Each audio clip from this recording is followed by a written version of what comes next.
poziciji nalazi se Zajn Nibras, u čijem sedlu Rizvan Sakić.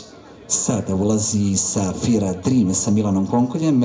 Konkolju fali jedna pobjeda da dođe do te brojke od 15 u 2025.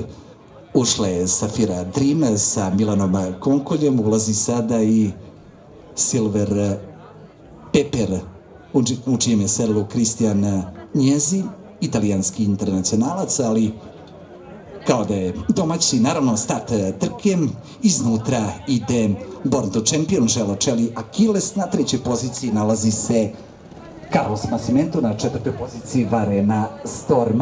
Born to Champion sa Darkom Ljubomirovićem, čelo trke ide iznutra, s polja Achilles, kratak pogled Milana Nikolića, treća pozicija za Carlos Nascimento, četvrto mesto daleko iza nalazi se Varena Storm, na petom mestu Zajn Nibras sa Rizvanom Sakićem. Born to Champion i Darko Ljubomirović, druga pozicija Achilles, treća pozicija za Carlos Nascimento, četvrta pozicija za Varenu Storm, peta pozicija dalje za Zajn Nibrasa, kreće sada i Safira Dream iz pozadine sa Milanom Konkoljem, čelo i dalje Born to Champion, druga pozicija Achilles, treća pozicija za Carlos Nascimento i Aleksandra Šašića. Tamo na četvrtom mjestu nalazi se Varena Storm, u čijem je sedlu Kristijan Mustafić, i dalje čelo za Born to Champion, drugo mjesto i dalje Achilles, treća pozicija i dalje Carlos Nascimento. Bližimo se ciljnom pravcu trke, sada će sve da se rasplamsa i dalje Born to Champion ide iznutra, tu je Achilles,